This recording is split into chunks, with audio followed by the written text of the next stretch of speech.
공통적으로 외국인과 기관이 많이 산 종목은 무엇이 있는지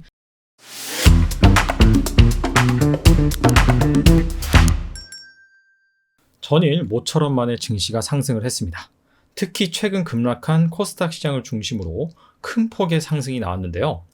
코스닥은 지난 19일 장중에 929까지 떨어져서 연초 대비 10% 이상 급락하기도 했습니다. 코스닥이 모처럼 만에 반등한 이유는 그간 팔자로 일관했던 외국인, 기관이 바로 컴백을 했기 때문이죠. 특히 외국인 같은 경우에는 올 들어서 지속적으로 코스닥 시장에서 순매도로 일관을 하고 있고요. 올 들어서 코스닥 시장에서 1,000억 원 이상 순매수를 한 것은 전일이 처음입니다. 자, 과연 돌아온 외국인과 기관, 큰손들이 코스닥 시장에서 저가 매수한 종목은 무엇인지, 그리고 외국인이 순매수를 많이 한 종목 중에서 시가총액이 크지 않은 의외 종목이 있거든요. 자, 이런 기업들은 또 어떤 종목들인지 그 부분에 대해서 알아보겠습니다. 자, 외국인과 기관이 순매수한 종목 상위 30개를 섹터 분류를 해봤습니다. 자, 왼쪽이 외국인이 많이 순매수한 주식이고요. 오른쪽이 기관이 많이 순매수한 주식을 섹터별로 구분한 표입니다.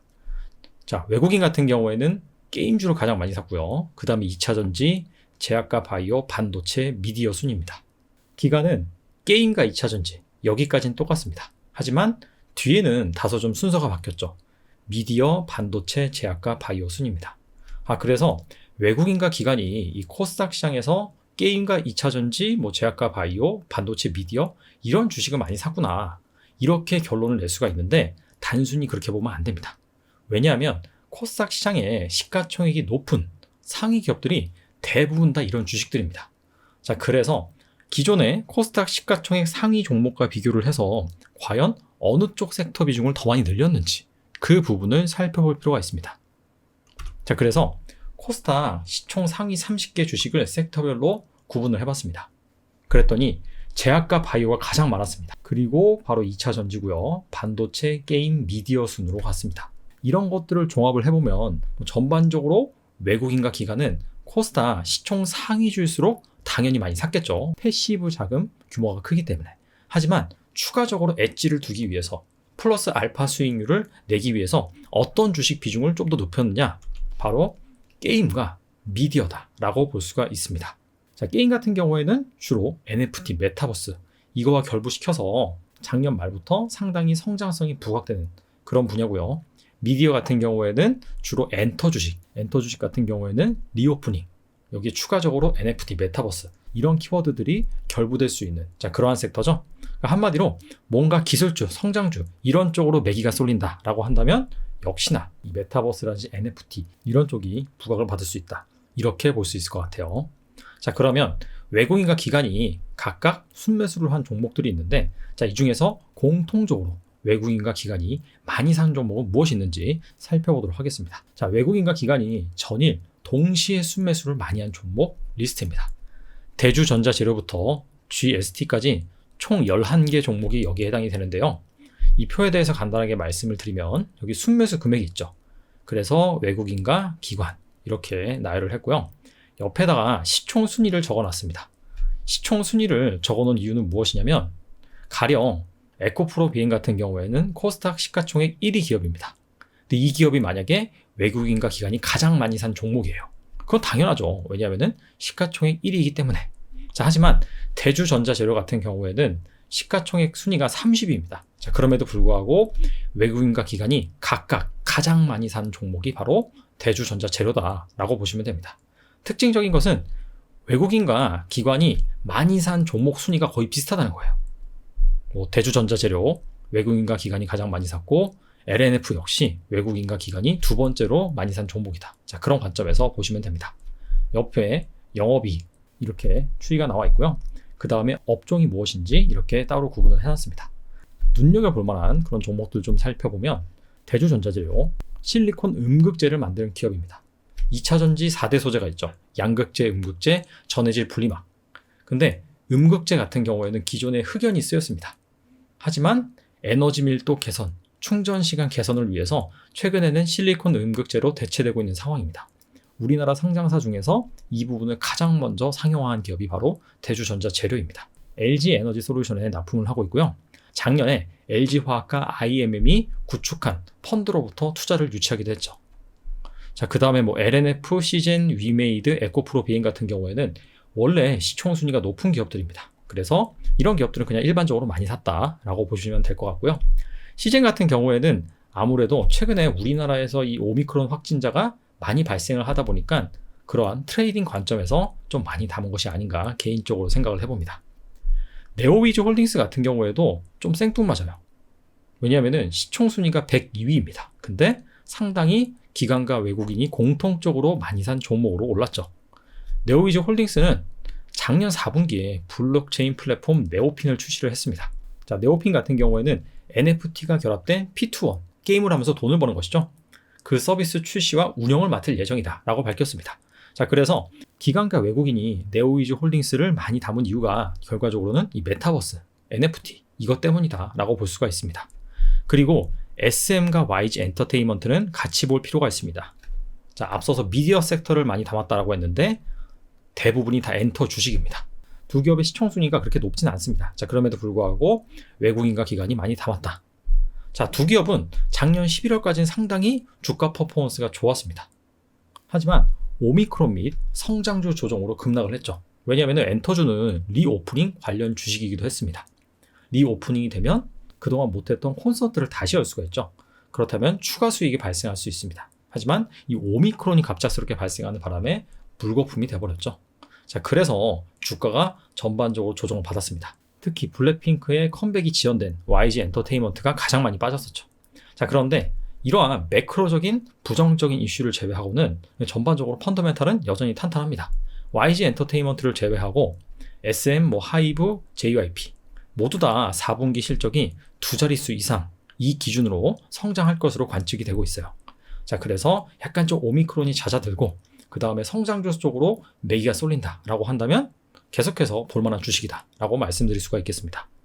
자, 마지막으로 GST라는 종목이 여기 맨 밑에 있는데 이 종목은 시총순위가 271위입니다. 자, 그럼에도 불구하고 외국인과 기관이 많이 담은 상위 30개 종목에 포함이 된다. 자, 이 기업은 어떤 매력이 있느냐? 일단 반도체 장비주입니다. 스크러버, 칠러라는 장비를 만드는데 스크러버는 반도체 공정에서 발생하는 유해가스를 정화해주는 장치, 칠러는 온도 조절 장치입니다. 자, 이 중에서 성장성 있는 분야는 바로 스크러버입니다. 간혹 가다가 반도체 공장에서 사고가 발생해서 유독가스가 누출이 돼가지고 인명피해가 발생하는 그런 상황이 벌어지잖아요. 자, 그만큼 반도체 공정에서는 많은 유해가스가 발생을 합니다. 근데 최근의 트렌드가 또 ESG입니다. 환경.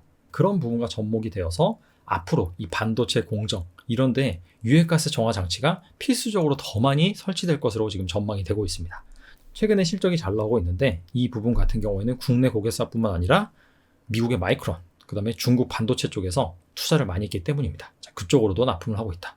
자, 스크러버 장비를 만드는 업체는 GST 말고 유니셈이라는 종목이 또 있습니다. 그 종목도 함께 보시면 좋을 것 같습니다.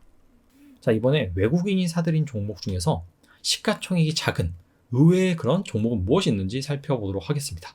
자, 다날부터 덕산, 레오룩스까지 나와 있고요. 외국인이 저가 매수한 의외의 종목이잖아요. 그래서 저가 매수의 기준은 적어도 한 52주 최고가 대비 15% 이상 빠진 종목. 의외의 종목이라는 기준은 무엇이냐면 시총순위가 별로 높지 않은 종목. 자, 이렇게 두 가지 기준을 적용을 해서 선출을 했습니다. 일단 다날과 우리기술 투자 같은 경우에는 같이 묶어서 볼 필요가 있어요. 앞서서 게임주 많이 담았다 그랬죠. 근데 이 게임주를 담은 이면에는 결과적으로는 메타버스, NFT, 자, 이런 키워드가 담겨져 있습니다. 마찬가지예요. 다날 역시 페이코인을 발행을 했죠. 그리고 우리기술 투자는 두나무 지분을 7.61% 정도 보유를 하고 있습니다. 그래서 사실상 이 크립토 시장이 오르면은 같이 오르고 떨어지면 하락하는 그러한 흐름을 보입니다. 자, 근데 영업이익이 2021년 무려 3,883억이라고 찍혀 있습니다. 이거는 컨센서스가 없기 때문에 작년 3분기 연한산 영업이익을 계산해서 기재를 해놓은 것입니다. 시가총액이 6,600억인데 이익이 거의 4,000억이에요. 자, 오타 아닙니다. 왜 이렇게 이익이 많이 나느냐? 이 회사가 창업 투자 회사입니다. 자기가 투자한 회사 지분을 매 분기마다 공정가치로 평가를 해서 장부가 대비 수익이 난 그런 부분을 영업이익으로 계상을 합니다. 우리기술 투자가 두나무에 투자를 했죠. 근데 작년에 두나무 가치가 상당히 많이 올랐습니다. 자, 그래서 그 차익분을 영업이익으로 반영을 한 것입니다. 근데 이거는 평가 차익이지 실제로 돈이 들어온 그런 이익은 아닙니다. 아직 매각을 안 했기 때문에. 그래서 만약에 두나무 가치가 다음 분기에 하락을 한다라고 한다면 또 그만큼 마이너스가 나는 것입니다. 자, 참고하시고요. 두 회사 모두 다 상당히 이 암호화폐 시장이랑 메타버스, NFT 시장이 부각받을 때는 주가가 높았지만 그 이후에 상당히 좀 많이 조정을 받은 상황입니다. 그리고 원익 머티리얼즈라고 있는데요. 자, 원익 IPS, 원익 QNC, 코스닥에 이 반도체 관련 기업 중에서 원익이 들어간 기업이 많습니다. 즉, 이 원익의 그룹사다라고 보시면 될 것 같고요. 역시나 이 기업도 반도체 관련 회사입니다. 자, 반도체에서 특수가스를 제조하는 기업이에요. 특수가스가 반도체 증착 공정에서 쓰이는 다양한 막을 증착시키는 소재다라고 보시면 됩니다. 원래 특수가스 대장주가 SK 머티리얼즈였는데 SK로부터 흡수합병을 당했죠. 그래서 이 원익 머티리얼즈가 어떻게 본다면 좀 대장주다라고 볼 수 있는 부분이고요. 삼성 쪽에 많이 납품을 합니다. 근데 이 기업의 특징은 조용히 꾸준히 성장하는 기업입니다. 2016년부터 2021년까지 실적을 보시면 메모리 반도체 경기가 상당히 안 좋았던 2019년을 제외하고는 매년 10%에서 20%씩 성장을 했습니다. 그래서 약간 소리 없이 계속해서 성장하는 기업이다 라고 보시면 되고요. 자, 마지막으로 덕산 네오룩스 있죠. 이 기업 같은 경우는 OLED 발광 소재를 만드는 기업입니다. OLED가 유기발광 다이오드죠. 전기가 흐르면 유기물이 빛을 낸다라고 해서 이러한 이름이 붙여졌습니다. 근데 이 유기물에는 발광 소재가 있고 비발광 소재, 이 발광하는 소재를 도와주는 그런 소재가 있는데 덕산 네오룩스는 발광 소재를 만들고 최근에는 비발광 소재로도 사업 영역을 확대하고 있습니다. 원래 4분기가 좀 비수기예요. 왜냐하면 주요 고객사가 삼성 디스플레이인데 삼성 디스플레이가 애플에도 납품을 하고 OLED 패널을 삼성에도 납품을 합니다. 근데 두 기업의 이 스마트폰 신제품 출시 시기가 2분기, 3분기죠. 그래서 4분기는 약간 좀 쉬어가는 그런 부분이다. 자, 그런 부분에 있어서 주가가 좀 조정을 받았는데 좀 이때 저가 매수를 하지 않았나 생각을 해봅니다. 자, 지금까지 외국인과 기관이 코스닥 시장에서 어떤 기업을 저가 매수했는지 알아봤는데요. 자, 결과적으로는 코스닥 시총 구성에 비해서 확실히 좀 게임주, 그 다음에 엔터주를 많이 담았다. 근데 그 중심에는 암호화폐, 메타버스, NFT 이런 키워드가 담겨져 있다. 그래서 뭔가 조금이라도 성장주 쪽으로 매기가 쏠린다라고 한다면 자, 이런 주식을 담는구나. 참고를 하시고요. 자, 그렇다면 이런 주식을 추격 매수해야 되느냐? 자, 그 부분은 위험할 수 있다. 이 외국인과 기관이 단기적인 트레이딩 관점에서 접근할 수도 있기 때문에 무조건적인 추격 매수는 위험할 수 있다라고 말씀을 드리고요. 그리고 오늘 바로 LG 에너지 솔루션의 청약 증거금이 환불이 됩니다. 일반 투자자들한테 할당된 청약금은 1조 한 5천억, 6천억 밖에 안 돼요. 근데 거기에 114조 원이 몰린 것이죠. 즉 112조 원보다 조금 많은 금액이 다시 시장에 나옵니다. 자, 그렇다면은 개인들이 다시 일부는 시장으로 와서 주식을 사겠죠. 어떻게 본다면 전일 이 코스닥 시장이 급등을 했기 때문에 야, 코스닥이 이제 살아나는구나 라고 하면서 다시금 개인들이 뛰어들 수가 있습니다. 자, 근데 이거를 어떻게 본다면은 기관과 외국인이 역이용해서 내일 또 대규모 팔 수도 있다 이런 생각이 들기도 하더라고요. 자, 그래서 제가 오늘 말씀드린 기업, 자, 그 중에서 투자 아이디어가 명확한 기업, 자, 그런 기업을 중심으로 추가적으로 좀 조사를 해보신 다음에 중장기적인 관점에서 실적 성장을 동반할 만한 그런 기업에 주목하시는 것이 좋겠다라고 말씀을 드리고요. 자, 아무쪼록 시장이 좀 불안불안한데 반등이 계속해서 좀 나왔으면 좋겠습니다. 감사합니다.